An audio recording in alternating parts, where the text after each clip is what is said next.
Hallelujah. Mapagpalang hapon po sa bawat isa. Sige po, tayo po tayong lahat. Hallelujah. Sige po, pwede po ba natin palakpakan ang ating Panginoon? Yes, Jesus. Hallelujah. Hallelujah. Sige po. Ayan, so magandang hapon po sa bawat isa, no? Alam ko po, napaka-unusual na gagawin natin dahil alam ko po, no, na-miss nyo po ito. Ayan, pwede po ba bago po tayo magsimula? Ayan, pwede po ba bago tayo magsimula? Punta lang po tayo sa mga, ayan, sa mga kapatiran po natin, kamayan po natin, apiran po natin, sabihan po natin na masaya akong nakita kita ngayon. Hallelujah. Hallelujah. Ayan. Thank you, Jesus. Thank you, Lord. Come on! Excited na po ba tayo magpuri sa ating Panginoon? Hallelujah! Come on, can we shout hallelujah? Come on! Mas malakas, hallelujah! Yes, Lord, we will worship you, Panginoon. Hallelujah! Hallelujah! We will give you praise. Hallelujah! Thank you, God. Yes, Jesus. Come on, let's clap our hands, Lord God. Come on!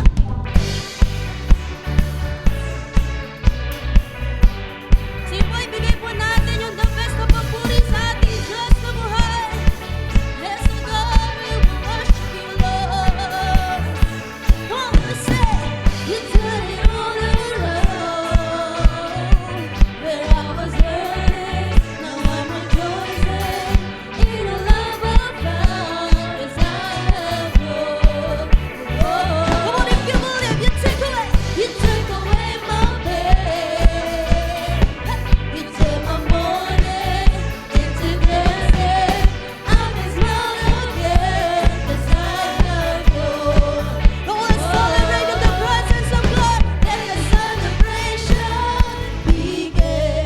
Make a joyful noise unto Him. Come on, everybody, let's give Him praise, for He is good to us. You have given me a joy that I won't stop, and it will never live. So I will praise you in the gladness, for you are good. Yes, Lord, you are good. Hallelujah. Oh, good. Oh, you took away my pain. You took away my pain. You took my mourning. You took my mourning into dancing. I can smile again 'cause I have joy. Come on, let's celebrate. Let the celebration begin. Make a joyful noise unto Him. Come on, everybody, let's give Him praise. Come on, let's shout. Hey, you have given me a joy that I won't stop, and it will never live. So I will praise you in gladness, for you've given me, you have given me a joy that won't stop, and it will never live. So I will praise you in gladness, for you are good. Oh, let's go for hands. Come on, taas mo natin ang ating mga kamay at ating pong ipalakpak. At sabay-sabay po tayo simigaw ng hallelujah! Hallelujah! Yes, Jesus! Go, let's proclaim it! You turn my sadness, come on, into gladness. You turn my sorrow into joy. And now I'm singing and I'm dancing and I will shout. Go, we're gonna hear your voice. Go and say, sadness into gladness. You turn my sorrow into joy. And now I'm singing and I'm dancing and I will shout. One more time, go, let's proclaim it. You turn my silence into gladness. You turn my sorrow into joy. And now I'm singing and I'm dancing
pwede po ba natin sabihin sa Panginoon, Lord, salamat, O God. Thank you, Jesus. Lord, indeed, Panginoon, it is because of your mercy. Lord God, that's why, Lord God, nakakapag-awit kami sa iyo, nakakapagpuri kami sa iyo, Panginoon. Lord, hindi dahil, Panginoon, Lord God, sa galing namin, Panginoon, hindi dahil deserving, Panginoon, Lord God, kami, Panginoon, but Lord, because of your mercy, because of your love. Hallelujah, Lord, sa hapon na to, Panginoon, sige, Lord, hayaan mo, Panginoon, yung grasya mo, Panginoon, yung habag mo, Panginoon. Lord God, ang dumaloy, Panginoon, yung presensya mo, oh God, sa hapon na to. Hallelujah. Hallelujah. Come on, church, pwede po ba natin itaas ang ating mga kamay? Come on, sige. Purihin po natin ang ating Panginoon. Sambahin po natin siya. Awitan po natin siya. Thank you, Lord. Thank you, God, Lord. Thank you, God. Thank you, Jesus. Thank you, Jesus. Hallelujah. At sa hapong ito, Panginoon, Lord, hayaan mo, Panginoon, yung pagmamahal mo, yung encouragement mo, Panginoon, yung love mo, Lord God, na maramdaman, Panginoon, ng bawat isa. Hallelujah. Hallelujah.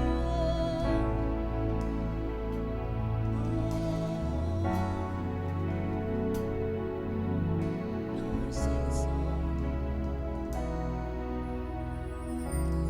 When you walk through deep waters, I know that you will be with me. And when I'm standing in the fire, I will not be overcome.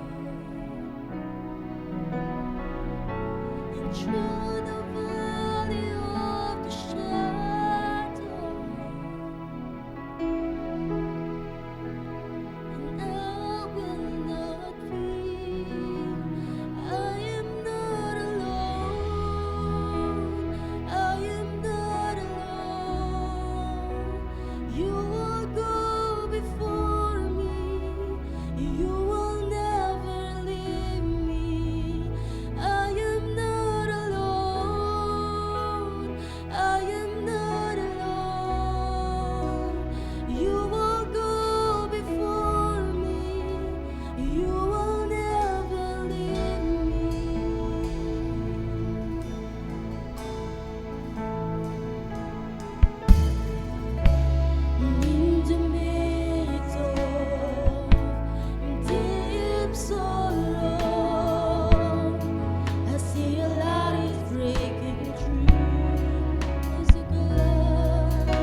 Hallelujah. Sige, palakpakan po natin ang Panginoon.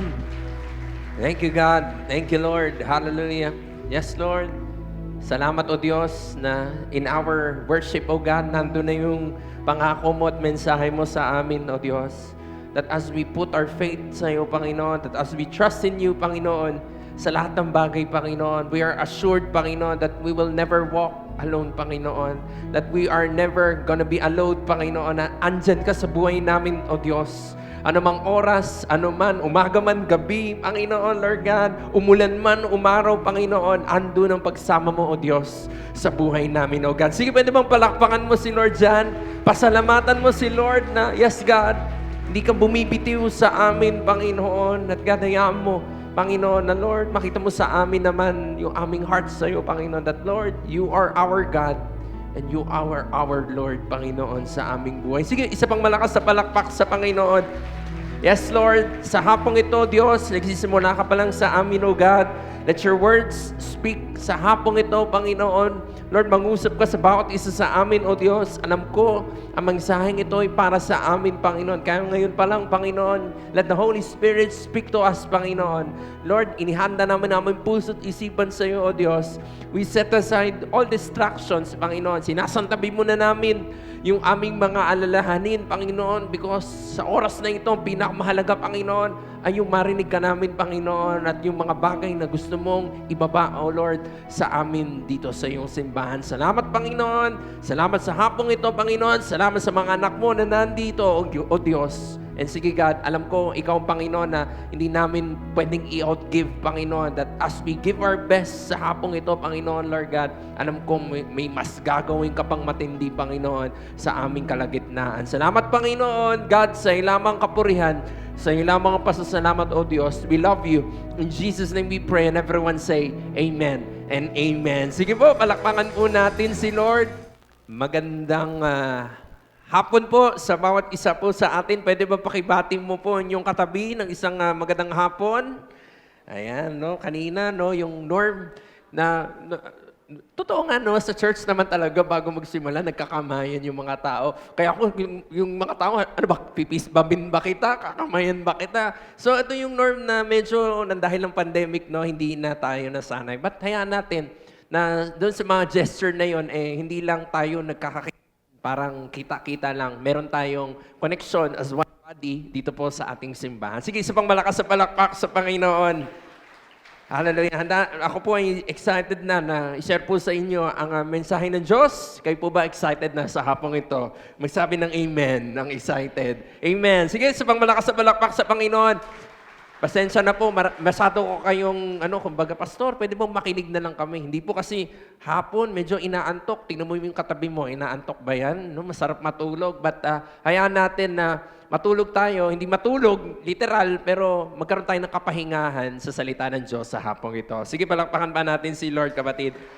The title po of the message of the Lord sa buong araw, sabi dyan ang title, Move Forward, Not Backwards. No? Can you tell your neighbor, move forward?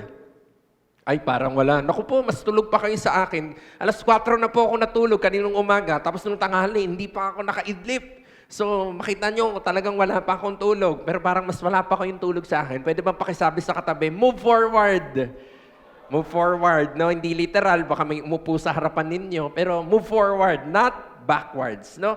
Ang ganda nung inawit natin kanina, hindi naman kami nag-usap na mga worship leaders natin. Pero I believe that this is the message of the Lord talaga sa simbahan natin, lalo na sa araw na ito. That sa buhay natin, as we put God's in our lives, no? As we put in first sa ating mga buhay, talagang ang buhay dapat hindi pa urong. O ang buhay ay hindi dapat napipermis, kumbaga parang nasa-stuck na lang tayo sa isang sitwasyon ng ating buhay. Kundi, katulad ng ating pag-uusapan sa hapon na ito, na ang buhay na kasama ang Panginoon, dapat nag-move forward. Dapat sumusulong, dapat merong pinupuntahan sa bawat araw na tayo nabubuhay, dapat palapit tayo doon sa pangako ng Diyos, doon sa plano niya, doon sa purpose na sa buhay natin, not only in this life, no, sa mundong ito, kundi doon sa buhay natin pang walang hanggan kasama ang ating Panginoon. So, yun yung awit kanina, that we will never walk alone, that we will not be alone as we put God sa buhay natin. Alam natin, ano man ang ating lalakarin, kasama natin ng ating Diyos. Sige, pwede bang palakpakan mo si Lord? So, sa hapon na ito, the Lord is saying to us that as we put Him in our lives, as we trust Him sa mga buhay natin, talagang walang ibang direksyon ang buhay kundi pasulong. No? In the end, nandun din yung reminder na dapat in our lives as bilang mga Kristiyano, ang buhay natin dapat tumutuloy, dumidireksyon doon sa pinakaplano ng Lord in the end, hindi nagiging paurong. O mamaya, meron akong gustong sabihin na ang enemy, alam nyo ang enemy, magstay lang tayo sa isang place na parang walang progreso, parang mapirmi tayo sa isang bagay na parang alam natin na dapat pinasusulong tayo ng Diyos. Alam mo, sa enemy, panalo na siya doon. So, wag nating hayaan, hopefully this message sa hapong ito, magbigay sa atin ng empowerment at kamalayan na wag na tayong mabuhay sa buhay na parang nakapirmi lang. O mas worse, wag tayong mabuhay na parang pagiging Kristiyano natin, paurong tayo ng paurong sa Lord, kundi pasulong dun sa pangako at dun sa hinanda ng Panginoon sa mga buhay po natin. Sige, palakpakan mo si Lord dyan, kapatid. Hindi ko alam kung bakit ko isinama itong illustration na to. But sige, ayan natin, baka si Lord may gustong sabihin. No? Next slide. Ayan. So, anong nakikita nyo? Notebook. Sino dito, kagaya ko, nakaliwete? Taas ng kamay, kaliwete. Hindi nangangaliwa ha, kaliwete. Ayan. Ako lang, kaliwete. O si pastor, yan, kaliwete yan. Nagagalit nga ako kay pastor noon. Sabi ko, bakit mo ako tinuruan ng kaliwa? Lahat ngayon kaliwa. Mag-basketball ako, kaliwete ako. O magsulat ako, kaliwete. Lahat kaliwa. Because nung bata ako, parang ako yung naiiba. Lahat ng mga kaklase ko, kanan. Kanan silang lahat, magsulat. O basta, kung ano yung gagawin nila, gagamitin nila yung kanang parte ng kamay nila, hindi yung kaliwa. So, nung bata ako, parang, naiiba ba ako na para talagang kaliwete ako, kaliwa yung gamit ko. At nung bata ako, naalala ko, pangarap ko talagang maging best in writing. Sino bang ganun yung pangarap mo? Oh, ganun ka, sana all. Kasi never nangyari sa akin yan. Maganda naman yung sulat ko, pero never ako naging best in writing. At pinaka naalala ko talaga, nung time na nasa high school ako, kasi nung elementary ako, okay lang na yung notebook mo normal. Yung normal lang na notebook. Pero nung high school, may isa akong teacher, naalala ko, nag-require siya sa amin nung ganung klase ng notebook na katulad nito. Spring na notebook. At sa mga katulad kong kaliwete, ito yung pinaka-ayaw natin. Pinakaayaw nating sulatan na notebook dahil sa pagsulat mo, hindi ka makakasulat ng maayos kasi tatama yung kamay mo doon sa spring, doon sa gitna ng notebook. So, yan talaga yung pinaka-iniiwasan ko. At nung time na ni-require sa amin yan, nung teacher namin, parang sabi ko, paano ko magiging best writing nito? Paano ko mapupuntahan yung gustong-gusto kong maging best in writing ako kung dito sa notebook na ito, magiging pangit yung sulat ko. So, again, mamaya meron akong gusto pang sabihin dyan na mas malalim. Tapos dinagdag ko pa yung isa. Again, sabi ko nga sa inyo, ganun ako kaseryoso. Gusto ko talagang maging best in writing nung ako ay nag-aaral pa mga elementary tsaka high school. So, nakita nyo dyan, yung pangatlong picture, yan. Ano rin yan? Kumbaga, pahirap din yan sa mga kaliwete. Yung pag nagsulat ka at hindi akma o hindi yung ballpen mo ay, ano ba yan? May naisip akong word na mali nagbabakat. Nagbabakat yung yung ballpen. Ang pinaka-hate ko na tatak ng ballpen, panda. Alam niyo na, yung mahilig sa mga panda. Ayan talaga. Maganda magsulat ang panda, pero ang problema, kapag kaliwete ka, kumakaskas yan. Pag kumaskas yan, sira yung sulat mo. Pati yung kamay mo, puno ng tinta. So, ang naalala ko na, so sobrang competitive ko, ang ginawa ko, gusto ko yung ano ng panda, yung kanyang casing. So, ang ginagawa ko, bumibili ako ng pilot, mahal yung pilot, bumibili ako ng pilot, pero hindi ko ginagamit yung casing ng pilot. Ang ginagawa ko, dahil hindi sila pantay, pinuputol ko yung pinaka-stem ng pilot para masuksok at kumasa doon sa panda. Dahil gusto ko nga gamitin yung case ng Panda dahil yun na nga, competitive ako. Pero yun nga, dumating ako sa point na dahil sa spring notebook na yan, sabi ko, ay, wag na nga lang. Ayoko na nga lang i-aim na para maging best in writing ako kasi wala eh, hirap na hirap ako magsulat sa spring notebook na ganyan. Pero sa hapong ito, tingnan natin na may mga bagay, kapatid, na mas malalim dyan that cause us not to move forward sa buhay natin. Yung mga pinapangarap natin, yung mga gustong papuntahin sa atin ng Panginoon, we call that obstacles. At sa hapong ito, tingnan natin, ano ba yung mga obstacles na pwede natin tignan sa buhay natin, potential obstacles na pwedeng maging kagamitan ng enemy for us not to move forward sa mga bagay na pinapagawa sa atin ng Panginoon. So, sa hapong ito, we will talk about the life of Nehemiah. No, and I will read to you chapter 2 ng Nehemiah. But first, let me explain kung anong nangyari doon sa chapter 1 ni Nehemiah. Si Nehemiah, katulad po ninyo at katulad ko, normal lang na tao. Hindi siya makapangyarihan, hindi siya mayaman. Saktuhan lang siya at that time. But the Lord has put something in his heart that is bigger than him. May bagay si Lord nilagay sa puso ni Nehemiah that sa capacity ni Nehemiah, parang, Lord, ako ba ito? Ako bang gagamitin mo dito, O Diyos? And that is to rebuild the walls of Jerusalem. Laki, no? Pwede sana yan ilagay ng Lord sa mga mayor o sa mga presidente o sa mga taong mayayaman. Diba? Yung mga taong mayayaman, okay lang kasi may means eh. Pero in Nehemiah's case, nandun siya sa Lord na, ako ba ito, Lord? Yun yung chapter 1. Ako ba itong nilagyan mo ng bagay na ito? Lord, sino ba ako? Ano bang meron sa akin at ako ang gusto mong gamitin dito? But then again, hindi natinag dyan si Nehemiah. Napunta siya sa verses na pumunta na siya dun sa hari. Yung hari na kausap niya sa chapter 1, walang plano. Walang plano na baguhin, i-rebuild ang walls of Jerusalem at that time. So, makita natin yung struggle. Makita natin yung sitwasyon. Buti sana kung lahat naaayon. O sige Lord, ako gagamitin mo. Kung yung king ay, kakampi ko naman, okay lang. Pero hindi eh.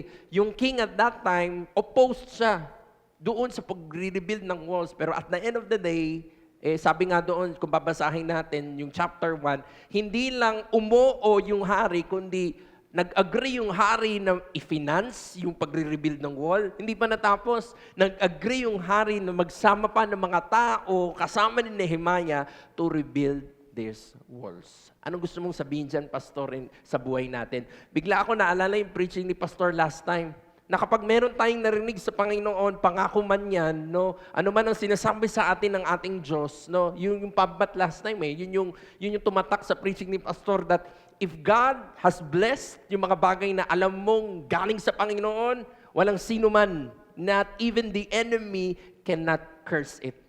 Not even the enemy can stop it. As we put our faith sa Panginoon and believe that the Lord has blessed this, that the Lord has put this in my heart, at in the end, siya magiging saklolo ko, siya magiging kasama ko, na hindi ako mag-iisa sa mga bagay na ito, in the end, sabi doon, not even the enemy can curse what God has blessed. Sige, palakpakan mo si Lord dyan, kapatid. At ito nangyari kay Nehemiah.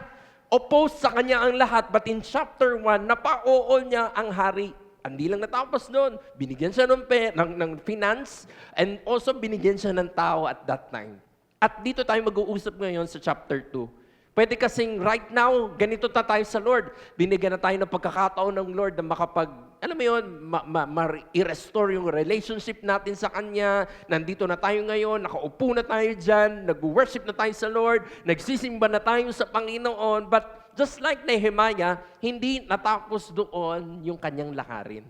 There's always step 1, and right now, hayaan natin, mapunta tayo doon sa step 2 naman, nung lakarin natin sa Panginoon. Sabi ko nga dito, it's time to move. Pwede masabihin mo sa katabi mo, it's time to move. It's time to move. No, sometimes parang, okay na ako dito. But no, sabi ko nga kanina, with our relationship sa Panginoon, it always results na mag-move forward tayo closer and closer and closer to what God has promised and planned sa buhay natin. Sige, palakpakan mo si Lord, kapatid. At dapat gumagalaw tayo. Dapat gumagalaw tayo because the enemy, kapatid, sobrang enemy. Sabi ko nga mamaya, hindi man tayo umuurong, pero doon tayo nakapirmi lang tayo sa isang bagay at hindi tayo nag-move forward. Again, sa mata ni Satan, that is a win for him na hindi tayo nag-move forward sa Panginoon. So, let us continue. Sama dito, we must have, okay, ito, ang ganda nito. We must have courage to move forward. Pwede bang pakisabi po sa katabi ninyo, courage. Courage. Magkaroon tayo ng tapang bilang Kristiyano, kasangkapan para tayo mabuhay na nandun si Lord in our lives. Dapat meron talaga tayong tapang. To move forward, hindi natin magagawa yan ng parang nakatiwangwang lang tayo. No, we must have the courage to move forward. Gusto mong maranasan na mag-move forward in your life, in all aspects ng buhay mo, spiritually, and kalakip ng lahat ng yan, we must have the courage to start and move forward. Si Nehemiah, hindi naman siya mayor, hindi siya presidente, hindi siya businessman and all, pero he had the courage in his heart to talk to the king. Because yun na nga, alam niyang plano ito ng Diyos. Alam niyang nilagay ito ng Lord sa puso niya. And at the end of the day, if God has put this in my heart, si Lord din ang maggagawa ng paraan para ma-accomplish ang mga bagay na ito. I just need to have courage to move forward sa mga bagay na ito. And for us today, baka may ganito tayo. Minsan parang pangarap na lang natin to move forward. Parang nasa isipan na lang natin, nasa dreams na lang natin na mag-move forward tayo. Pero kapatid, gaya ng ating binasa today, we must have yung courage. Courage para yung mga bagay na parang in our minds, no, yung pangako ng Lord ay sa buhay natin. Makita natin, maranasan natin yung mga bagay na inhanda ng Lord sa atin as we move forward. Sige, palakpakan mo si Lord dyan, kapatid. Sabi dito, madali lang mag-move forward eh. Pwede mo sabihin, Pastor, okay ako mag-move forward. Pero kasi may obstacles. And that is the truth. May obstacles as you move forward. Ang sabi ng Bible, the enemy comes to steal, kill, and destroy. It came from the mouth of Jesus.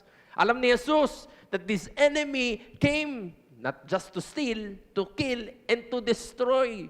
So at the end of the day, even Peter, ano sabi ni Peter? Wag nating bigyan even an inch ang enemy in our lives because at the end of the day, the enemy wants to devour us. So, nakita natin yung karakteristik ng kaaway ni Satan. But as we move forward, Satan will try his best not to allow it. And that is normal. That as we move forward sa buhay natin, di ba may mga desisyon tayo na, sige, lalaban na ako para sa Lord. Sige, lalakad na ako ng kasama si Lord. Pero makita mo sa paligid mo, ang daming mga nangyayari. And that is the enemy, trying his best not for us not to move forward. Pero yun na nga, sabi ko, mapastay ka niya sa lugar na yan, panalo na siya. At mas jackpot pa kung mapaurong ka niya at hindi ka sumulong dun sa bagay na inihanda plano sa iyo ng Panginoon. So, hayaan natin sa buhay natin, kapatid, na doon sa heart mo, Lord, I want to move forward. And I need to have courage that comes from the Lord for me to move forward. Sige, palakpakan mo si Lord dyan, kapatid. So, sa hapong ito, let us look at the possible obstacles, potential obstacles na pwedeng gamitin ng enemy for us not to move forward. So, let's learn dito po sa buhay ni Nehemiah sa hapong ito. Number 1, nasabi dyan, comfort. Comfort. Komportable po ba tayo ngayon? Malamig, no? Naka-jacket na ako pero medyo parang malamig pa. Hindi pa nakabukas yung isang aircon. So, medyo malamig ang panahon. So, comfort. But I'm not talking about yung pagiging komportable natin dyan sa ating upuan, but doon sa ating lakarin sa Panginoon. Let's read chapter 2 ng Nehemiah, verse 9 to 10. Sabi dito, so I went to the governors of Trans-Euphrates and gave them the king's letters. Okay? So after niya sa king, pumunta siya doon sa mga governor ng kanyang mga pupuntahan. So yung nasasakupan siguro ng walls of Jerusalem, pupuntahan niya yung mga governor kasama nung sulat na galing sa hari. The king had also sent army officers and cavalry with them. So hindi lang natapos doon, nagsama pa ng PSG etong si Hari dito kay Nehemiah sa pagpunta niya doon sa mga governor.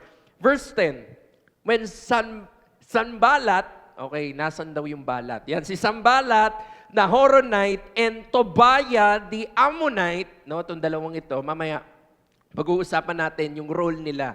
No, medyo inasar ko na agad yung role dahil sa kwentong ito, sila itong mga kontrabida. Sanballat, the Horonite, and Tobiah, the Ammonite, official heard about this. They were very much disturbed that someone had come to promote the welfare of the Israelites. Nung narinig na itong dalawang ito, yung nais ni Nehemiah to rebuild the walls of Jerusalem, and they were disturbed na anong gusto nito? Anong gustong gawin nito? No? And sometimes sa ating mga buhay, comfort is the reason why we are not moving forward. Alam natin, sa buhay ko, sa buhay po natin na nandirito, ang dami pang mga walls. Kumbaga, itong Nehemiah, it is about rebuilding the walls of Jerusalem. Pero kung titignan natin sa buhay natin, oh Lord, in my life today, ang dami pang i-rebuild sa buhay ko. But sometimes, because we are comfortable to where we are today, hindi na tayo nag-aasam moving forward.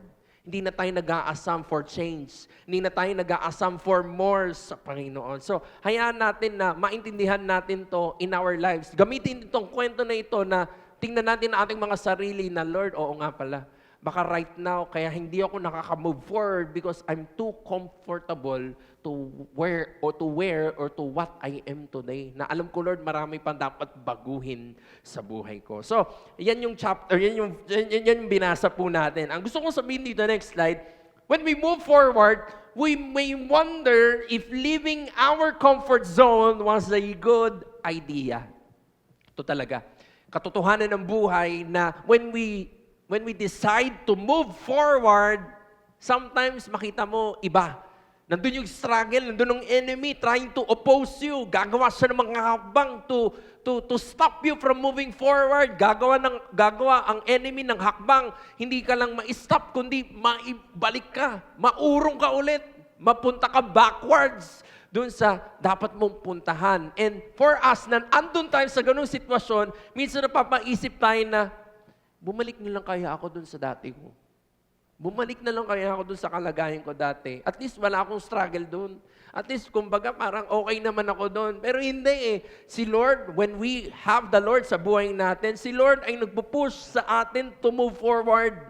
Si Lord ay nagpupush sa atin to go doon sa mga bagay na pinapangako niya at inihahanda niya sa mga buhay po natin. So, tingnan natin itong storya na etong si Sanballat, etong si Tobiah, for Nehemiah, pwede niyang sabihin, ang lalaking mga tao ito, mga governor to na may mga power, may mga influence na gustong tumigil or magpatigil sa kanya. No? Yung hari na nga lang nung una sa chapter 1, hindi na agree sa kanya, pero yun na nga yun. Kung doon kaya si Nehemiah tumigil na agad, meron kaya tayong kwentong mabubuo ngayon. So, ito yung tingnan natin sa hapong ito that sometimes, doon tayo, when we move forward, talagang lalabas tayo doon sa comfort zones ng ating mga buhay. And this is the truth. Next slide.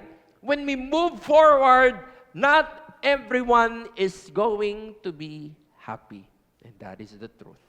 No? When we move forward, pwedeng sa trabaho mo, when you make a stand, sabihin mo, hindi, tatayo ako sa tama. Ito yung norm ninyo sa trabaho, pero hindi sa akin. Kinausap ako ng Diyos. Alam ko, nagsasalita si Lord sa buhay ko na tumayo ng tama sa trabaho ko or to what I am doing sa work. Oh, pwedeng may ganun eh. And not everyone is going to be happy. Or sa school mo, when you are studying, Lord, ito yung norm sa school, pero ikaw hindi. Tatayo ako kung tama sa harapan ng Diyos in the end. And ito yung katotohanan. When we move forward, not everyone is going to be happy. Just like what we read kanina, Nehemiah, may inimpress sa kanyang Panginoon. In the end, para naman sa kalaguan ng mga tao in Jerusalem. But in the end, we saw that Sanballat, Tobiah, they are not happy dito sa mga bagay na gustong gawin ng Diyos at that time. So, that is true to us as well. May mga times na parang ayoko na nga lang kasi hindi sila magiging masaya. May mga taong ganito, ganyan. Pero hindi. Normal lang yun na when we move forward, not everyone is going to be happy. But let me be clear to you. In the end, ito dapat na maging puso natin as Christians, that if those things will please the Lord, next slide, if it pleases the Lord in the end, sabi dyan, so this shall I do. Ito yung maging puso natin, mga Kristiyano, na at the end of the day, if this pleases the Lord, if this is right sa Panginoon, kung ito ang nais ng Panginoon in my life, He wants me to move forward and it will make Him joyful. Sabi dyan, no? So this shall I do. At ito yung ginawa ni Nehemiah. Kay Nehemiah nanggaling yung ating laging sinasabi that the joy of the Lord is my strength. Si Nehemiah ang nagsabi po noon. So at the end of the day, we know his heart na ang kasiyahan ng Panginoon ang nagbibigay sa kanya ng kalakasan. At sa atin bilang mga Kristiyano, sana ito rin yung ating maging buhay. Na yes, Lord, if this pleases you, ito ang gagawin ko, Panginoon. Kung ito'y magbibigay ng kaluguran, kung ikaw'y matutuwa dito, Panginoon, kung ito'y makapagtataas sa pangalan mo, Panginoon, magiging maganda ang testimonyo ko sa iyo, Panginoon, because of this shall I do. Sige, pwede bang palakpakan po natin si Lord? Sometimes we are not moving forward because of those things. Yung ganong principle, wala sa buhay natin. Kaya hindi tayo makamove forward eh. Hindi natin po malakaran yung next level ng Lord in our lives kasi wala sa heart natin to please the Lord. Baka nasa heart natin to please people. But again, when it comes to the Lord, in the end, dapat na-negotiable. Na in the end, if this pleases the Lord, hayaan mo na silang magalit. But if this pleases the Lord in the end, ito ang gagawin ko dahil alam ko in the end, yun na nga eh, ang Diyos lang mabigyan ko ng kapurihan, sobra-sobra ang pwedeng gawin ng Panginoon sa buhay ko pabalik. Sige, palakpakan mo si Lord. Yun ang katotohanan, mga kapatid. So, yung comfort. And in the life of Nehemiah, he went outside sa kanyang comfort zone. Ano ba ako, Lord? Normal lang akong tao, tapos ang laki-laki nitong paggagawa mo sa akin. But then again, to Nehemiah, if this pleases the Lord, this shall I do. Sana ganun din po sa atin, mga kapatid. Number two, content. Hindi content na contentment, pero content, yung substance. Let's read po Nehemiah chapter 2, verse 11 to 18. Ang sabi dito, I went to Jerusalem, and after staying there for 3 days, 3 araw, nung after niya dito sa dalawang tao na ito, yung kanina nating sinabi, na si Sanballat at si Tobiah, pumunta na siya sa Jerusalem and he stayed there for 3 days first. Sabi dito, I set out during the night with few others. I had not told anyone what my God had put in my heart to do for Jerusalem. Hindi pa niya po sinasabi by this time. There were no mounts with me except the one I was riding on. So, that time, mounts yung kabayo or asno at that time. So, siya lang at yung asno niya ang kanyang kasama. No? Sabi dito, by night, I went out through the valley gate toward the jackal well and the dung gate, examining the walls of Jerusalem, which had been broken down, and its gates, which had been destroyed by fire. So dito niya nakita yung tunay na kalagayan ng wall of Jerusalem at that time. Yung kanyang gate, sira-sira, yung loob, yung walls ay nasunog because sinunog ito that time ng kalaban ng Israel before. So makita niyang worse yung kalagayan ng wall of Jerusalem. Kaya para si Lord, ito yung gusto niyang pagawin, i-rebuild itong wall na ito sa Jerusalem. So next slide, sabi dito, verse 17. Ayan, next slide mo kapatid. O ako na lang, adjust. Verse 17, sabi dito, then I said to them, eto na, after noon, dito na, nagsimulang magsalita si Nehemiah. Sabi niya, you see the trouble we are in. Jerusalem lies in ruins, and its gates have been burned with fire. Come, let us rebuild the wall of Jerusalem, and we will no longer be in disgrace. I also, they replied, let us start, sorry. I also told them about the gracious hand of my God on me and what the king had said to me. They replied, let us start rebuilding. So they began this good work. So, ayun yung naging conversation that time ni Nehemiah at yung mga taong kanyang kausap. Pero punta tayo sa next slide. Makita natin that before si Nehemiah pumunta at tinignan yung laman ng walls of Jerusalem, he took 3 days. Galing doon sa kanyang pinanggalingan, he took 3 days para magpahinga. Sabi dyan, no, he need to get in the right frame of mind. Refocus, fresh perspective, direction from our God. Alam mo, sa buhay po natin, ang pagsisimba, hindi to perwisyo, hindi to parang sakripisyo, but just like Nehemiah, this is, sabi ko nga kanina, maging kapahingahan po ito ng ating mga spiritual na buhay because we need to be refreshed. We need to get our minds the right stuff. No? Yung mind natin kumbaga parang mailagay ulit natin sa tamang kaisipan na ando ng Diyos. No, sa pagsisimba natin every Sunday, midweek man yan, our prayer meeting, even our fellowships, no, ito ay nagiging kapahingahan dapat sa buhay natin because we need it. We need it to get our minds right. Because sobra ang laban sa labas. Sobra ang mga nangyayari sa labas na in the end talagang mawiwindang ka kung walang ganito. Kaya malaga, yun na nga lagi natin sinasabi na sana hindi alternative, hindi optional ang pagsisimba, kundi nakatuon sa'yo na this is my time to rest. This is my time to hear the word of the Lord. This is my time to refocus, to have a fresh perspective sa mga bagay na ipapagawa sa akin muli ng Diyos. Sige, pwede bang palakpakan mo si Lord, mga kapatid? And this is what Nehemiah do. Sabi ko nga dito, 3 days, parang yung camp lang natin, no? And some of us spending parang yung camp, di ba? May mga hindi pa talaga sure na sumama sa camp. But let's look at camp. Parang ganito rin na pwedeng sabihin natin, may trabaho kasi ako Meron kasi yung ganito, ganyan. Pero tingnan natin yung camp na it is your time to be refreshed. It is your time to refocus your hearts and mind para pagbalik mo doon sa battlefield, pagbalik mo doon sa mga bagay na ipinapagawa sa iyo ng Lord, ready ka. Ready yung heart mo, ready yung mind mo sa mga bagay na yun. So, yun na nga yun, no, sa camp. So, sama po tayo sa ating summer camp. And like Nehemiah, hayaan natin na maging rest natin yun sa ating buhay. Sige, palapakan mo si Lord dyan. Okay, sabi dyan Nehemiah, no? But let us go further. Pagkatapos niyan, si Nehemiah now, he start looking. Tinignan niya na yung laman netong walls of Jerusalem na ito. Ano ba talaga tong walls of Jerusalem na ito, no? So sa wari lang nito ni Nehemiah, no? Next slide. Yan. Sabi diyan, when we move forward, it makes sense to investigate the situation.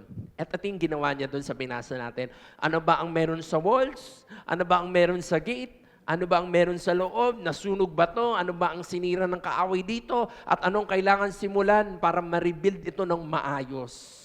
At pwede din natin tingnan sa buhay natin, when we look at things doon sa mga bagay na pinamove forward tayo ng Lord, okay lang naman tignan. Okay, ito yung haharapin ko, ito yung mga pagdadaanan ko, ito yung mga lalakarin ko patungo doon sa pangako ng Diyos, ito yung mga sinasabi sa akin ng Lord na as I walk, ito yung mga ma-encounter ko, ito yung mga kakaharapin ko. So, iyan po yung nangyari dyan. Nehemiah investigated kung ano yung meron sa sitwasyon. Pero ito yung katotohanan. When we move forward, it is easy to be overwhelmed by the task. Ito yung reality. Na kapag nakita mo na yung mga bagay na yan, in the end, gusto mo nang umurong. Yun yung sabi ko kanina, move forward, not backwards. Kasi pag nakita na yung mga bagay na daraanan, ay, retreat ako. Pag nakita na yung mga bagay na pupuntahan, ay, ang hirap pala, Lord. Pwede bang dito na lang ako? Pwede bang nandito na lang ako sa comfort zone? Pag nakita mo yung substance, yung content ng pupuntahan mo, parang, Lord, pwede bang umurong na lang ako sa laban na yan? Many people, hindi nakaka-move forward dahil madali lang sa kanilang ma-overwhelm dun sa mga bagay na kanilang kakaharapin. Madaling ma-overwhelm. Pwede mo pakasabi mo sa katabi mo, huwag ka ma-overwhelm. Huwag ka ma-overwhelm, kapatid. Sabi dito, si Nehemiah, he was aware of the details. Alam niya, nung nakita niya, nung in-examine niya yung laman ng walls of Jerusalem, nakita niya, ang laki nito, Lord. Diba? Normal lang hindi naman sa foreman, hindi naman sa contractor, hindi naman sa parang construction worker na parang talagang, or engineer na parang magaling sa bagay na to. Walang ka-idea si Nehemiah. He knows the situation. He is aware of the details. But we also know that he does not get overwhelmed by them or lost in them. Nakita din natin sa kwento na, ito yung sitwasyon, ito yung mga dapat ayusin, dapat gawin, pero hindi rin natin nakita kay Nehemiah yung pagiging overwhelmed niya doon sa kanyang nakikita. Next slide. Ito yung tingin naman sa atin ngayon. Pwede natin tignan doon sa nakita natin kay Nehemiah. It is practical to investigate the situation, but don't get overwhelmed or lost in what your eyes is telling you. I have preached ata last month about yung vision. At ito yung problema. Kung yung sight mo, walang vision that comes from God, talaga naman, mawiwindang ka. Sa kung ano yung makikita mo sa iyong harapan. Pwedeng manginginig yung tuhod mo. O pwedeng manginginig ka sa sobrang laki nung task na parang, ang laki naman nito, Lord, nakaka-overwhelm. But then again, sabi dito, just like Nehemiah, tignan natin yung story niya, tignan natin yung buhay niya na, yes, he is aware of what is happening, but at the end of the day, he did not get overwhelmed. Hindi siya na-overwhelmed because alam niya in his heart na meron akong Diyos. Itong Diyos na ito, siyang naglagay ng pangakong ito, ng planong ito sa puso ko, siyang naglagay ng pangakong ito in my heart, and I know siya rin ang magiging kadahilanan para ma-accomplish ko ito. Sige, palakpakan mo si Lord. Sa buhay din natin ganito, when we look at things, Lord, ang laki naman yan. Lord, nakaka-overwhelm. But if you know it comes from the Lord, walang dahilan para hindi mag-move forward. Andun ang pangako ng Diyos, nasasamahan ka niya. Yung awit, doon ang pangako ng Diyos na kung namang lakad mo sa mga bagay ng patungkol sa Panginoon, huwag ka mag-alala, kasama mo rin maglalakad ang Panginoon, kasama mo rin ang Lord sa laban na yun, na in the end, kapatid, sa pagtatagumpay mo dyan, hindi mo alam, hindi mo akalain na napagtagumpayan mo, hindi dahil sa lakas mo, pero napagtagumpayan mo dahil meron kang Diyos na kasama mo. Sige, palakpakan mo si Lord. So, this is what Nehemiah, ito yung kanyang puso. Ang laki nito, Lord, pero at the end of the day, Lord, di ako matitinag. Di ako matitinag, Panginoon. Hari, di ba yung kaharap niya, hari, etong dalawang kolokoy na parang nagpipigil sa kanya, pero hindi ako matitigilan ng mga bagay na dahil alam ko itong mga nasa puso ko, nilagay ito ng Lord in my heart. So, ito yung naging buhay ni Nehemiah. Sabi dito, when we are confronted with change, ito, maganda rin to, it is easy to desire the way we have gotten used to living. Okay, Tagalogin ko. When we are confronted sa pagbabago, pag nandyan ang pagbabago in our lives, alam niyo po, nakaupo kayo dyan. Even myself, sabi ko nga po, bago ko ito ipipreach sa atin, binugbog na ako ng Panginoon. Hindi naman literally, no? Pero yung kanyang salita ay nag-sink in my heart na, Lord, nga Lord, ako rin, ang dami ko rin mga mali, ang dami ko rin mga dapat baguhin pa in my life. So, hindi na bago dapat, lalo na sa ating mga Kristiyano, yung word na change. Dahil sa buhay natin, alam natin hindi tayo perfect. Sa buhay natin, ang dami pang dapat baguhin sa atin ng Panginoon. But let's look at this, that when we are confronted with change, sometimes it is easy for us to desire na, Lord, doon ako sa dati kong buhay. No? May mga taong ganun eh. May mga tao na parang ayaw na magbago. May mga tao na hindi na nakaka-move forward dahil ayaw nila yung principle, ayaw nila yung thinking of baguhin pa yung buhay nila. Ayaw namin ng pagbabago. Oo, gusto ko mag-move forward, gusto ko makita yung pangako ng Lord, pero kalakip na mga bagay na yan, dapat merong baguhin sa atin. Baguhin ng puso natin, baguhin ng isipan natin. Sometimes gusto nating, di ba, ito naman practical, gusto mong mag-increase yung finances mo. Pero in your heart today, parang may dapat baguhin. Alam ng Lord na madamot ka. So, in the end, kapag si Lord, binigyan ka at mali ang puso mo, walang mangyayari. Pero sometimes we are asking the Lord, increase, increase, increase. Pero let us be confronted na, Lord, oo nga, baka kaya wala pa yung increase dahil binabago mo pa yung puso ko. And let us allow God to change our hearts. No, and change our minds. Hindi lang naman yan parang finances. Too many things na parang we want to move forward, pero kalakip ng pag-move forward, i-deal natin sa Panginoon, Lord, ano bang gusto mong baguhin sa buhay ko?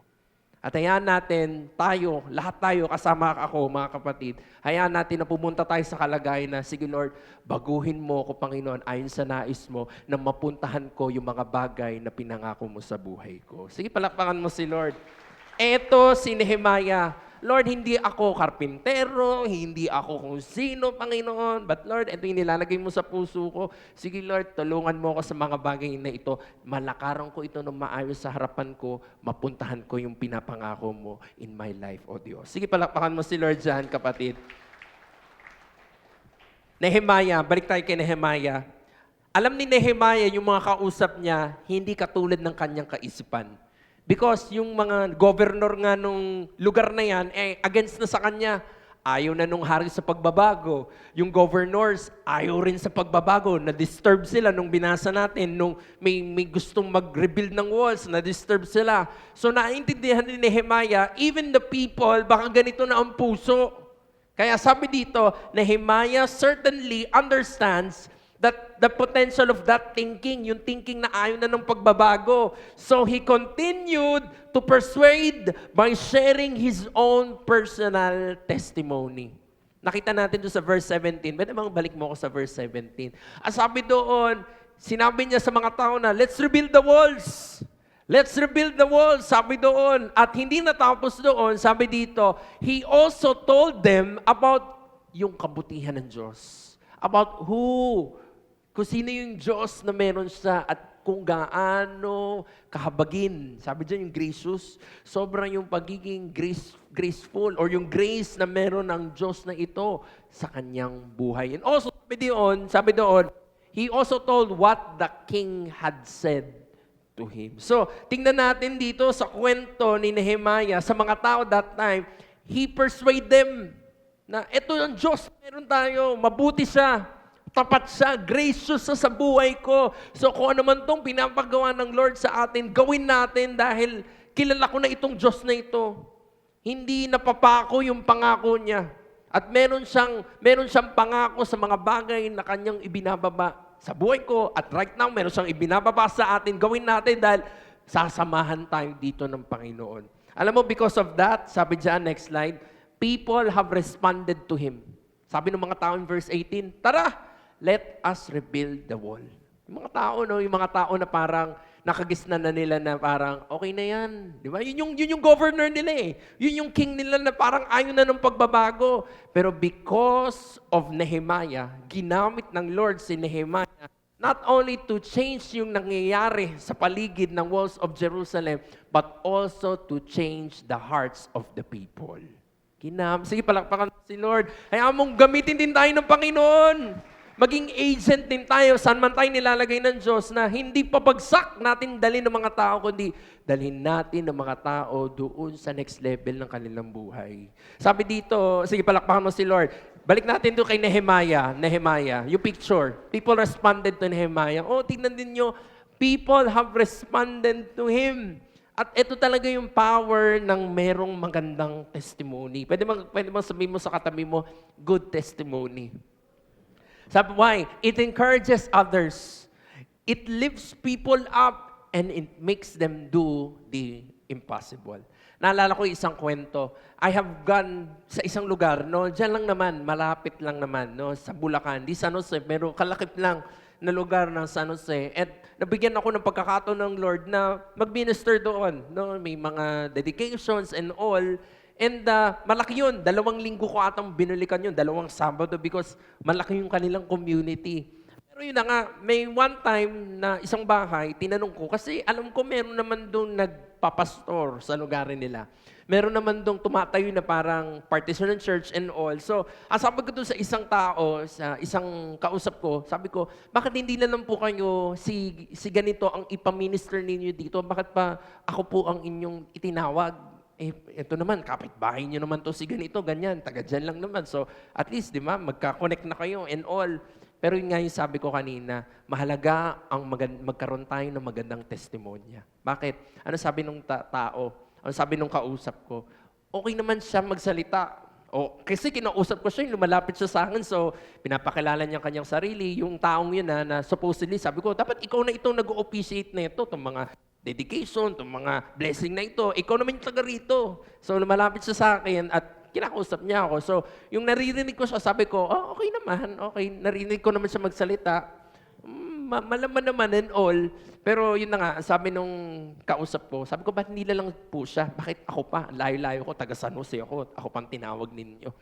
Ang sabi niya, okay naman siya magsalita, itong taong ito. But the problem is, hindi namin nakikita sa buhay niya yung kanyang sinasabi. So, hirap, no? Parang bilang pastor, sabi ko, hirap. Kapag ang lingkod ng Diyos, pwede. Yung tao, he is sharing the gospel. Talagang hands down, nagsishare siya ng gospel sa paligid niya. Pero siguro kaya siya hindi naging effective dahil kalakip ng pagsishare ng gospel, dapat yung buhay natin nakatutok doon sa kung ano yung pinipreach natin. Nakikita sa buhay natin kung ano dapat yung pinipreach natin. And the people responded to Nehemiah not only because doon sa kanyang sinasabi, dahil nakita sa buhay ni Nehemiah yung kanyang sinasabi. No, yung makita natin, nga naman, napunta si Nehemiah dyan sa kalagay na magbibuild na siya ng walls. Ang dami niyang pinagdaanan, naintindahan ng mga tao na, nagdaan ka sa hari, ayaw ng hari ng pagbabago, pero pinayagan ka, binigyan ka pa ng pabor. Tapos itong mga governor na ito na parang ayaw naman talaga ng pagbabago, pero nakalusot ka dyan, Nehemiah, at nandito ka ngayon, i-rebuild mo na yung wall. So, totoo nga yung Diyos na meron ka. So yun in the end, kapatid. Sabi ko nga naintindihan ko, Lord, hayaan mo sa buhay namin, hindi lang kami magkaroon ng heart to preach the gospel, magkaroon din kami ng heart na, Lord, magkaroon kami ng puso na wala kaming ibang nais, kundi magkaroon kami ng mabuti na testimonya sa iyo, Panginoon. Sige, palapakan mo si Lord. And with that, kapatid, pinagsama mo yung you preach the gospel and you have a good testimony, galing nun. Di ko lang alam yung pwedeng gawin ng Panginoon, just like what Nehemiah. Kung anong nangyari kay Nehemiah, people have responded to him because of that. So, tingnan natin yan mga kapatid. No?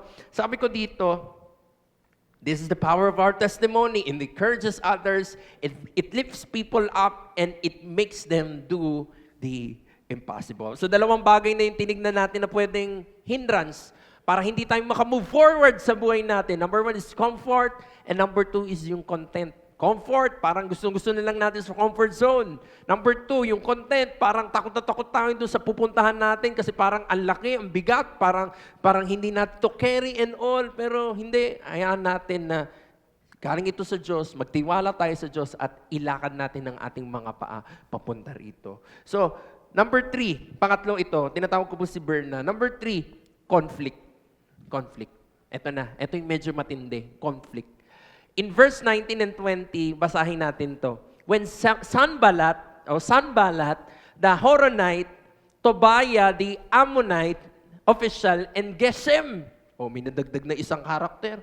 Last time, 2 lang sila. Tapos nung hindi sila nag-work, naghanap sila ng restback, 3 na sila ngayon. So si Geshem, the Arab, heard about it. Etong ginawa nila kay Nehemiah. They mocked and ridiculed us. Hindi, no? Nung ginawa nila kay Nehemiah, no? Ano sabi niya dito? What is this you are doing? Sabi nila kay Nehemiah, they ask, are you rebelling against the king? Nagbigay sila ng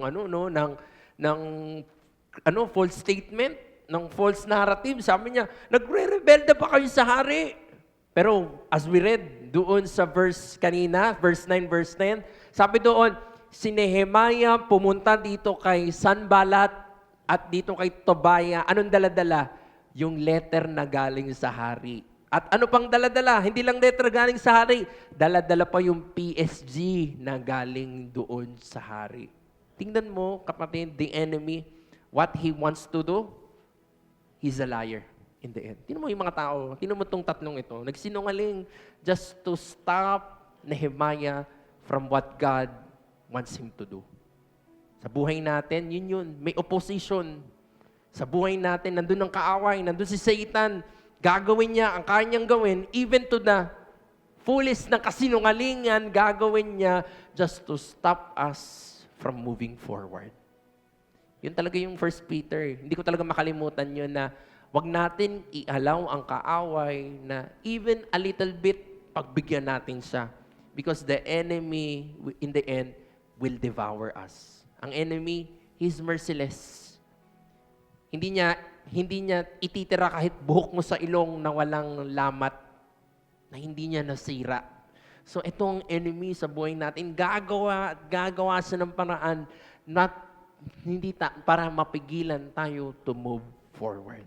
Pero anong meron sa atin na more than Satan, more than the enemy, meron tayong Diyos na makapangyarihan sa lahat. Sige, palakpakan mo si Lord. Alam mo, si Nehemiah, pwedeng matinag na siya doon. Parang, ano ba itong mga to? Kung ano nung pinagsasabi sa akin, binigyan ko na ng letter. O ito na, nagpakita na ako ng mga PSG dito, kasama ko. Ano mga pinagsasabi nito sa mga tao? Kasi yun yung inaano sa kanya para yung mga tao sa paligid niya hindi na magpatuloy to rebuild the wall. Pakitaan ko kayo yung picture. Meron dyan picture, kapatid, yung tatlong yan. Yan, pakita mo lang para medyo magkaroon kayo ng visual sa kanila. Ayan. Meron dyan. Yan. Yung tatlong yan. Tingnan mo, magsama-sama. In the end, nandun sila. Nung nagre-rebuild ng wall, yung unang pinaplano pa lang yan, doon na sila, gusto na nilang pigilan. Hanggang chapter 8 yan, kapatid, na binibuild na yung wall, anong pinaplano nila sa isipan nila yung tatlong to? Hala, saktan natin si Nehemiah. Ayaw, hindi mapigilan yung mga tao. O hayaan natin yung leader ng mga yan, yung si Nehemiah, yan ang naging dahilan para yung mga tao yan mag-build ng wall na yan. Saktan natin siya para hindi mapatuloy yung wall na yan. Tingnan niyo yung puso, or tingnan niyo yung enemy. Ito yung puso ng kaaway. Wala na siyang nais, kundi mapigilan tayo doon sa plano ng Lord sa buhay natin. Mapigilan tayo to move forward. Sabi ko nga sa inyo, hindi tayo umurong, pero napigilan tayo, panalo na yun kay Satan. Pero sa hapong ito, wag nating hayaan na ma-stuck tayo sa isang sitwasyon. Hayaan natin na mag-move forward tayo sa buhay na ito. Mag-move forward tayo doon sa mga bagay na alam nating pinagagawa sa atin ng ating Diyos. Sige, palakpakan mo si Lord, kapatid. Balik tayo doon sa kanina. Conflict. When we move forward, we must expect opposition. No. Hindi ko binasa yung verse 20. Basahin ko muna. Verse 20. Ito ang sagot ni Nehemiah. Ganda ng sagot ni Nehemiah, promise. Sabi niya dito, I answered them by saying, the God of heaven will give us success. Ulitin ko. The God of heaven will give us success.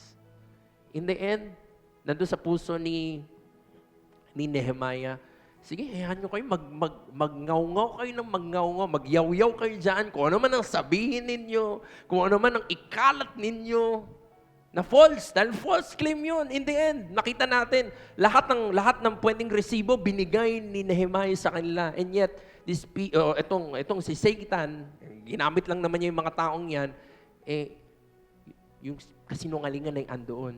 Pero ano sabi ni Nehemiah? The God of heaven will give us success. Balik natin doon sa preaching ni Pastor last time, na ito ay plano ng Diyos. Ito ay hinanda ng Diyos. Ito ay ibinless na ng Panginoon. No one, not even Satan, can curse this. No one, not even Satan, and sama niya lahat ng demonyo na meron siya, will ever gonna stop what the Lord has blessed. So nandun siya sa puso na yun na, sige, okay lang yan. Gawin yung dapat yung gawin. Kami dito, tuloy lang kami ng tuloy. Because at the end of the day, our God will give us success. With His servants, we His servants will start rebuilding. Oh, bahala kayo dyan. Yaw-yaw kayo ng yaw-yaw. Kami dito, magre-rebuild kami. Gagawin namin ang pinapagawa sa amin ng Panginoon. Yun yung sabi ni Nehemiah. But as for you, ayan, ito naman yung bawi niya. Kayong tatlo, sabi niya, you have no share in Jerusalem. Kapag ito ay nabuo, wala kayong share dito. Wala. Apakan yung walls na yan at makatapak dyan sa loob ng walls na yan, wala kayong karapatan. Yun yung sinabi niya dun sa 3. Or any claim or historic right to it. Bigat, no? In the end, next slide. Ayun yung picture eh. Next slide. Sige. Yan muna. When we move forward, we must expect opposition. Meron talaga. Hindi pwede. Sabi ko nga kaninang umaga, matakot ka na. Kung yung buhay mo right now parang okay na okay, walang nag-oppose sa'yo. Baka ang problema noon, lahat, even Satan, piniplease mo. Hindi. Kapag piniplease mo si Lord, in the end, si Satan gagawa ng paraan talaga yun sa buhay mo. So, wag na. Mag-expect ka na magkakaroon ka talaga ng opposition. Gagamit talaga ang enemy ng mga bagay, sitwasyon sa buhay mo for you not to move forward. Pero at the end of the day, just like Nehemiah, anong napulot natin kanina sa kwento niya, na hindi naging dahilan ng mga sitwasyon na ito para ma-overwhelm siya. Hindi naging dahilan ng mga bagay na ito, ang mga opposition na ito, para itigil niya yung plano, pangako at pinagagawa sa kanya ng Panginoon. Sige, palakpakan mo si Lord dyan, kapatid. Next slide. So, whenever we do the Lord's work, Satan will arise. The enemy in the end. The enemy, gagawa ang paraan na ang kaaway, kapatid, si Satanas. He will arise and he will oppose. Of course, si Satan ayaw niyang mapangyari yung agenda ni Lord. Ayaw niya sa pamilya mo, ayaw niya mapangyari ang agenda ng Lord. Sa trabaho mo, ayaw mapangyari ni Satan. Sa church mo, ayaw mapangyari ni Satan yung pangako ng Lord sa buhay mo. So at the end of the day, he will oppose. At mag-expect ka na dyan. Pero at the end of the day, kita mo yung detalye, kita mo yung mangyayari, pero andun sa puso mo na, Lord, sa'yo ako magtitiwala.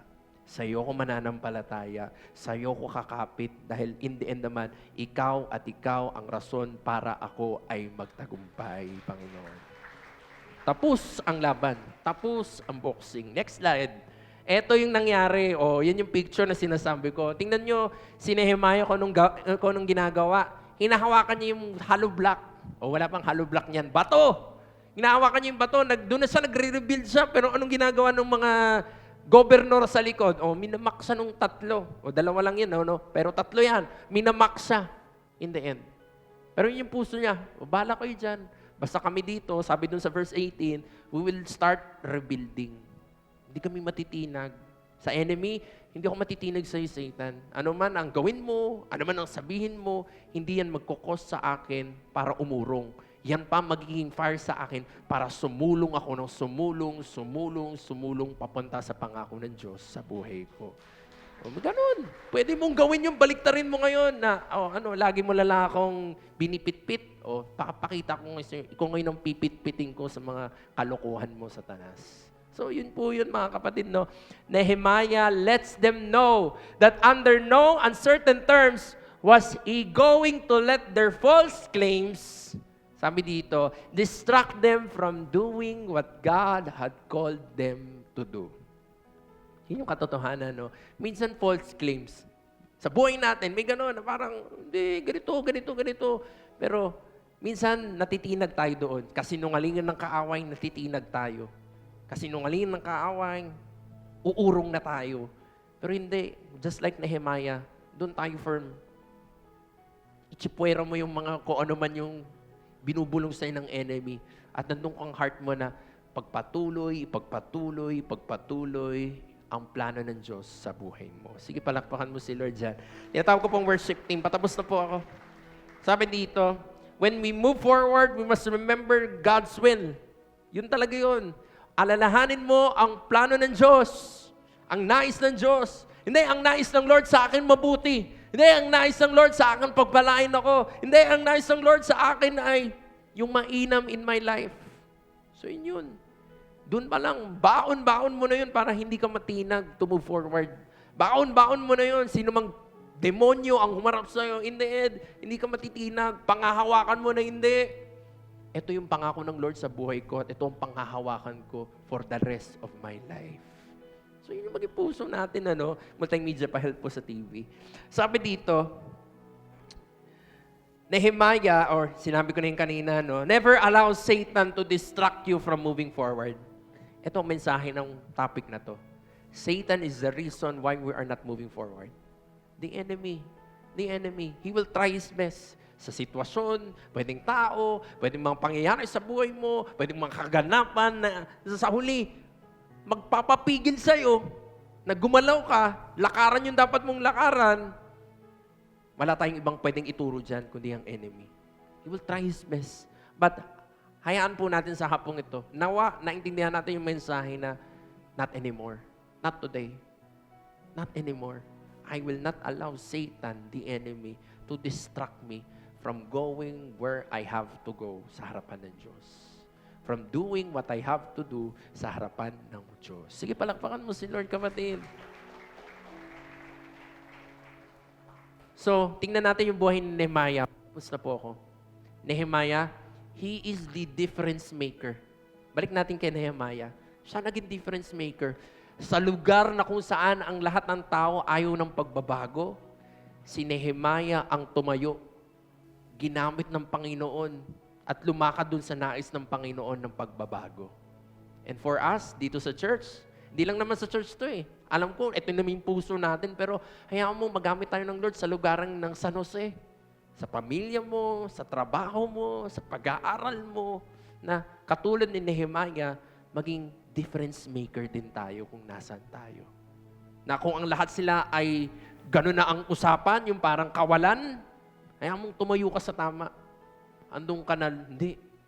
Itong si Lord, itong plano ng Lord, itong nais ng Lord sa buhay ko, hindi pabagsak ang plano ng Lord sa akin, kundi paangat ng paangat ng paangat doon sa kanyang inihanda in my life.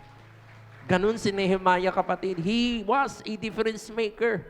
Pero ang tanong sa atin sa hapong ito, next slide, are we willing to be a difference maker? Are we willing to make a difference just like Nehemiah? Sa school mo, sa trabaho mo, sa pamilya mo, sa church, maging kasama ka namin na tayo, wala naman tayong ibang desire na maging ilaw tayo, magamit tayo ng Panginoon sa sitting ito.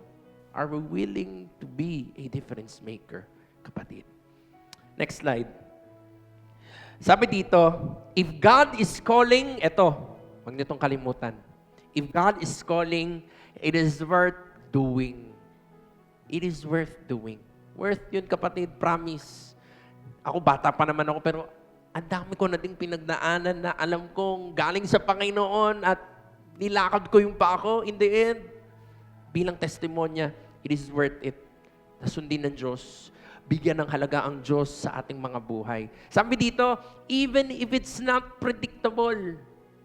Just like si Nehemiah, nakita niya, ang daming babaguhin, ang daming ganito, ang daming ganyan. Hindi predictable. Pwedeng sa buhay natin, yung nakikita mo right now, hindi predictable. Sabi dyan, even if it's not safe. Meron ba dito, buhay ang nakataya sa pananampalataya? Wala naman siguro, pero tignan natin yung buhay ng mga disciples ng New Testament. Buhay ang kanilang itinataya. At ang marami sa kanilang namatay nang dahil sa kanilang pananampalataya. Pero again, hindi yun naging dahilan para hindi nila lakaran yung plano ng Diyos sa buhay nila. Sabi dito, even if it's not expected. So, dito mo makita. Yes, sabi ko dito, as we move forward and stand to what is right sa harapan ng Diyos, yes, some may laugh. Katulad nung kanina, they mock him. Yung tatlo, they mock him, they ridiculed him. Some may laugh and some may ridicule you, ridicule us. Some may resent the change in you. Yung pagbabago, hindi tanggapin. No? Some may resent the change in you. Some may even question your motives. Diba? Yun eh. In the end, si Satan, di mo na alam, gagawa talaga siya ng parang mga hindi mo maintindihan, pero, Lord, ano ba to? Pero again, the enemy is a liar, so gagawin niya ang pwede niyang gawin kahit to the extent na parang below the belt na for you not to move forward. But at the end of the day, sabi dito, if God is calling, alam mo sa puso mo, if the Lord is calling you, sabi diyan, it is worth doing those things. In the end, if it pleases the Lord, yun lang yung pwede natin panghawakan sa mga bagay na gagawin natin. If this pleases the Lord, sige God, this shall I do. Sige, palakpakan mo si Lord. Lastly, huwag ka mag-alala. Kung yan ang puso mo, kapatid, sa hapong ito, last line, don't retreat. Pwede mo pakisabi mo sa katabi mo, don't retreat. Huwag kang umurong. Huwag mong gagawin yan. Dahil hindi yan, sabi ko nga sa inyo, enemy, merciless. Ni buhok mo sa ilong, hindi niya ititira kung talagang sasaktan ka niya. Don't retreat. Hindi worth it na mag-retreat sa mga bagay, lalo na may kinalaman si Lord. Never do that. Don't retreat, but move forward with courage. Lagyan mo ng tapang. Lagyan natin ng tapang kasama ako. Lagyan natin ng tapang yung paglakad natin.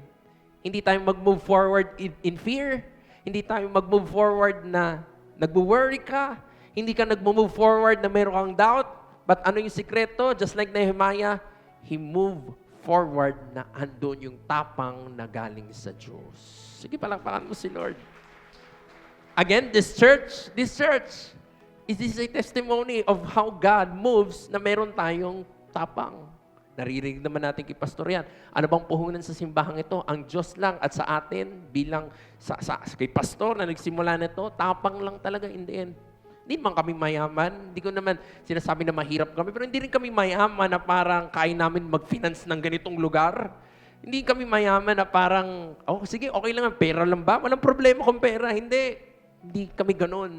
Kaya parang in the end, pwede mo rin tignan na, nga Lord, sa simbahang ito, ang naging puhunan lang talaga dito. Kaya nag-move forward tayo hanggang sa mga oras na ito, meron lang talaga tayong tapang. At in the end, sa mga buhay din natin, bilang tayo naman talaga itong church, hayaan mo in your lives today, magkaroon ka rin ng tapang. As you move forward, sige Lord, ang dami mang obstacles, ang dami mang pwede kong tignan outside ng comfort zone ko. Pag tinignan ko to, ang bibigat na itong mga bagay na ito. Pag tinignan ko naman sa kanan, Lord, ang daming conflict, ang daming nag-o-oppose. Even Satan, siya talaga itong nag-o-oppose. Pero Lord, hayaan mong hindi ako matinag, Panginoon. Because at the end of the day, as I move with courage, Panginoon, ikaw naman ang magsasalba sa akin sa mga bagay na ito. At with you, sabi ko nga, paulit-ulit na lang, with you, Panginoon, you will cause me, Panginoon, to win this battle. Hindi sa kalakasan ko, hindi sa galing ko, Panginoon, pero bakit ako magtatagumpay sa battle na to? Dahil kasama kita, Panginoon. Sige, palakpakan mo si Lord, kapatid. So, sabi dyan, move forward with courage, be that difference that God wants us to be in this world. Be that difference, kapatid. Wag tayong mag-settle sa kung meron ng mundong ito. No. Hayaan natin na tumayo tayo dun sa tama sa harapan ng Diyos. Be that difference in this world. Just like Nehemiah. Sabi ko nga, kung si Nehemiah natinag na sa hari, ay walang ganitong kwento. Pero dahil tumayo si Nehemiah doon sa norm ng lugar na yon, ayaw na ng pagbabago, ayaw na ng ganito. Nandun siya sa heart niya na, hindi, sinabi to ng Lord sa akin, tayuan ko to. In the end, napangyari yung pag-rebuild ng walls of Jericho. Be that difference. Sabi dyan, make a difference. Pwede mo pakasabi mo sa katabi mo today, make a difference. Make a difference, kapatid. Sige po, tayo tumayo sa hapong ito. Salamat sa Panginoon. Yes, God. Hallelujah. Sige po, can we close our eyes to our God tonight? Yes, Lord, nakikita mo ang puso namin, O Diyos. God, we want to move forward, Panginoon. As a church, Panginoon, we want to move forward, Panginoon. Gusto namin makakita ng mga testimonyo, Panginoon, kalakip ng aming paglakad sa iyo, O Diyos. God, bigyan mo kami ng tapang na harapin namin, Panginoon, yung dapat naming harapin. O Diyos, naintindihan namin na with the life of Nehemiah, hindi naman naging madali, Panginoon. Nandun yung comfort, o paglabas sa comfort zone. Nandun, Panginoon, yung conflict, Panginoon. Nandun, O Diyos, yung kanyang content, nung kanyang daraanan, malalaking mga bagay ito. But Lord, hayaan mo, just like Nehemiah, maging kwento din namin ito, Panginoon, in our lives. Lord, mag-move forward kami, Lord God, closer and closer and closer and closer doon sa pangako mo at inihanda mo sa buhay namin. Again, not only in this world, Panginoon, but doon sa buhay na walang hanggan na kasama ka, O Diyos. God, sige Lord, ito yung makita mo sa amin. Nawa, Panginoon, na intindihan namin yung mensahe tonight, Panginoon, that Lord, without you, God, hindi kami makakamove forward. At sa maraming pagkakataon, Lord, yan, the enemy, Panginoon, nagiging dahilan para bumagsak kami, Panginoon. But Lord, not anymore. Hayaan mo sa hapong ito, Panginoon, Lord God, magsimula kaming muli, Panginoon, na Lord, lumakad ng kasama ka namin, O Diyos. Yun naman yung pangako mo, Panginoon, eh. Kailanman hindi mapapako yan, Panginoon, na sa pananampalataya namin sa iyo, sa pagbibigay namin ng puso't isipan namin sa iyo, Panginoon, Lord God, kailanman hindi mo kami iiwan, Panginoon. Ano man lakarin ito, Panginoon, kailanman hindi mo kami pababayaan, O Diyos. At yung mga bagay na ito, Panginoon, Lord God, in the end, makikita namin ang kamangha-manghang kaparaanan mo dito, O Diyos. Sige, pwede bang palakpakan mo si Lord, kapatid? Come on! Hallelujah. Sige, can we sing this song sa hapong ito? At kalakip ng awit na ito, sige, hayaan mo yung heart natin magsabi na, Lord, I will move forward, Panginoon. Samahan mo ko dito, Lord God. Alam ko, O Diyos, na Lord, mahirap ito, but God, sige, Lord, hayaan mo magtiwala ko sa iyo, Panginoon. And Lord, hayaan mo marinig mo sa akin, Panginoon, that in this battle, I will never be alone. I will never walk alone. I am not alone, O Diyos. You will be with me in this, O God. Hallelujah. Come on, we sing. Oh, I am not alone. I am not alone. Come on. You will go. Yes, Panginoon. Tell that to the Lord. I am not. We are not, oh God, I am not. You will go. Yes, we know. Oh, I am not alone. Oh, I am not alone. Yes, oh God. Oh, you will never. I am not alone. Yes, oh God. Oh, I am not. I am not alone. Hallelujah. We say, I am not alone. Come on, church. I am not alone. You will go before me. You will never. One more time we sing, I am not alone. Yes, oh God, I am not. Hallelujah. You will go before me. You will never leave me. Thank you, Jesus. Sige, palakpakan po natin ang Panginoon. Hallelujah. Panginoon, salamat sa mga salita mo sa hapong ito, Diyos. God, sige, Lord, nawa naintindihan namin ang mensahe mo sa amin. God, you want us to move forward, Panginoon. Like Nehemiah, Panginoon, nandun yung realidad ng buhay, nandun yung realidad na pwede namin kaharapin sa mga bagay na ito. But God, again, ang prayer namin, maging katulad kami ni Nehemiah, Panginoon. Lord, hindi natinag sa mga bagay na ito, Diyos. Hindi natinag sa galaw ng kaaway, Panginoon, sa mga temptations, sa traps ng enemy, for us not to move forward ayon doon sa plano mo sa buhay namin. At God, sige Lord, itong maging buhay namin bilang mga anak mo sa simbahang ito, Panginoon. Magkaroon kami ng puso na, Lord, wala kaming ibang nais, Panginoon, kundi puntahan yung mga bagay na plano mo sa buhay namin, O Diyos. Sa pamilya namin, Lord God, sa mga sambayanan namin, Panginoon, Lord God, sa simbahan namin, Panginoon, sa trabaho namin, sa eskwelahan namin, Panginoon. Sige, God, yamong nothing but moving forward, Panginoon, ang gawin namin, Lord. Hindi kami mitahan, hindi kami parang mapilayan, Panginoon, hindi kami umurong, Panginoon, but with you, Panginoon, walang rason na hindi mag-move forward, O God. Lord, samahan mo kami, tulungan mo kami, turuan mo kami, Panginoon, Lord God. Lord, maintindihan namin na ito ang nais mo. At in the end, Lord, kung ito ang nais mo sa buhay namin, O Diyos, so this shall I do. Yes, Lord. Yes, Lord. Salamat, Panginoon, sa gabing ito. Salamat sa mga salita mo, Panginoon. God, I pray na, Lord, hindi lang sa lugar ito kami nag-oo, kundi sa paglabas namin, sa pagharap namin, Panginoon, doon sa hamon ng buhay, O Diyos. Lord, panghawakan namin itong mensahe mo sa hapong ito. Salamat, Panginoon. God, sa iyo lamang kapurihan. Sa iyo lamang pasasalamat sa lahat ng ito. We love you, Lord. In Jesus' name we pray, and everyone say, Amen and Amen. Sige po, palakpakan natin si Lord. Salamat sa Panginoon.